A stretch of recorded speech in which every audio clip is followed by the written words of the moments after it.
Hey everybody, it's Tuesday, August 22nd, 2023.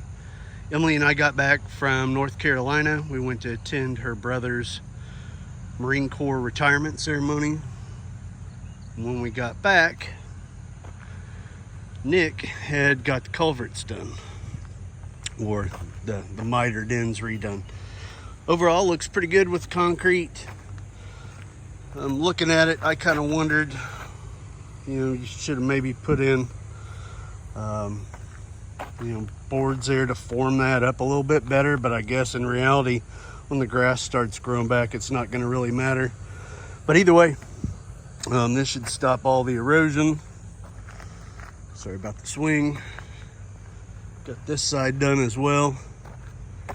And again, just like they did forms there, I probably would have continued that out so that that doesn't continue to wash away over the years, but should be fine. But again, what would have taken to go a couple more feet, but I don't know.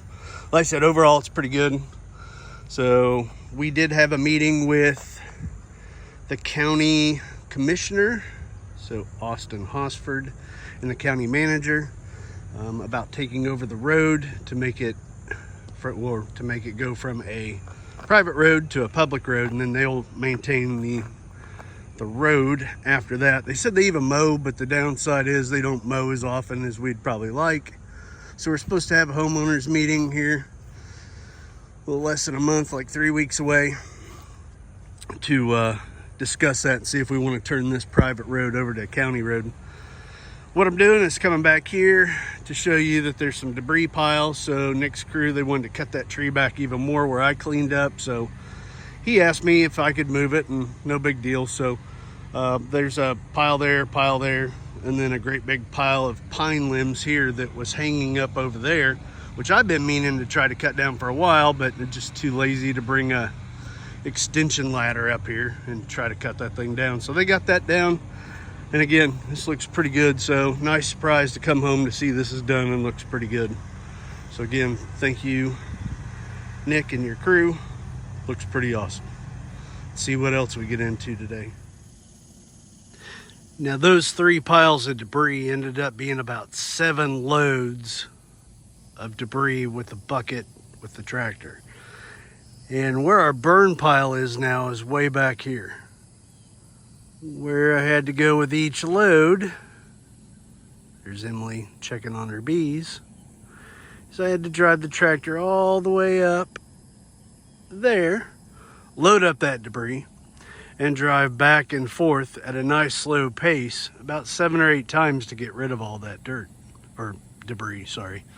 The other project that I started messing with today, right before we left for North Carolina, we just did a random water leak check. So I shut everything off, went up to our water meter, which is way up there, and the timer, or the little dial, was still going. So it's a digital dial, but either way, we got a water leak. So surprise, surprise, isolated it to this area down here.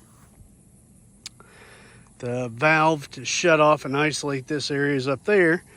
But I dug this out, and again, surprise, surprise, it's leaking somewhere from this brass fitting.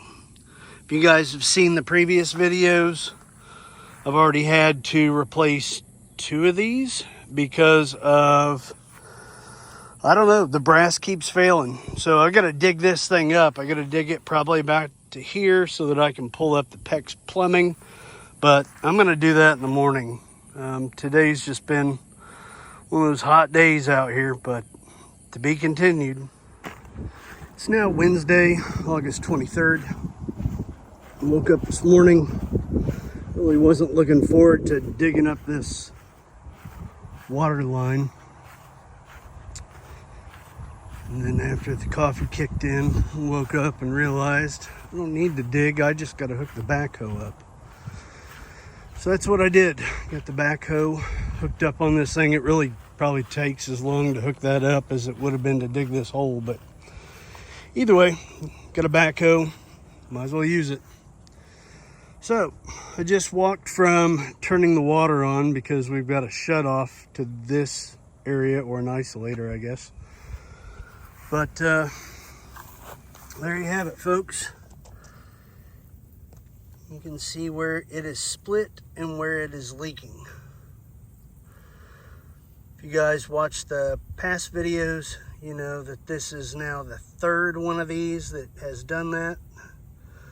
The last one was pretty catastrophic. Our water bill was around $330, where it should have been around $100. So what are you gonna do? Well, I went to Lowe's, got a new one, and I'll take this one back. That's what I'm gonna do. But it's not a big leak, but over time makes a huge difference. The only way I found it is I just got curious, wanted to make sure everything was good, shut everything off, went up to where our water meter is, like I said, and I saw a little dial going. So there you have it. 3 of those frost-proof farm hydrants from Lowe's. I think I'd learned my lesson by now and just switched to a different product, but hey, it's all that there's really out there. Now I'm waiting for it to get shady over there so I can switch out that farm hydrant. That, and I need Emily's help holding the pipe wrench while I twist the thing off. So what I'm doing now, because there's a little bit of shade here, is I have got to put the plumbing in for the shower drain. So P-trap here, shower drain here. Also Emily's garden tub. So I've got to drill a hole through that one and run the PVC pipe through there. So first step is I got this glued in there, letting it set up. Then I'm going to make some measurements to figure out where to drill that hole. Again, got the new hydrant from Lowe's. The front of the box says maximum water pressure 120 psi. The back of the box, even though it's upside down, says maximum water pressure 120 psi. There's a little card here on one side of the card. There's even a picture that says 120 psi max. There's even a warning here that says 120 psi max. So our water pressure was around 110 when we put these in, if you guys remember. But let's see, what's our tips? If you read the instructions, which who reads those? In the instructions, it does say water pressure in the hydrant should be regulated no more than 80 psi. So again, even talking to the customer service lady, this is the third one of these that's malfunctioned or created a leak. So what would you guys do? Other than that, we're just out about $200 in a water bill and a lot of time and frustration. Moving up here, I got the plumbing done. Well, not done, but at least to where I can order concrete. Still got to attach the P-trap and glue it.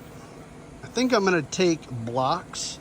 So go get some pavers to border this. I really don't want to use wood to frame that up, because wood and dirt, even if it's pressure treated, it's eventually going to rot. I mean, all wood eventually will rot, I guess. But I think putting the concrete pavers there to keep the concrete from going under the deck is going to be the best thing to do. It's going to be a little bit of money, but use that to form out the bottom, and then I think it'll look really good, even though this is the only side you're ever going to see. But got to go get some of those pavers or whatever I use to do that. Probably could even use cement board, so that would be a lot cheaper. So we'll see what I'm going to do. But other than that, I got to get concrete ordered, which I really don't want to do it in this heat. But I think we're supposed to have a couple cool days or cooler days next week. So we'll see what happens out here at Deer Run Farm.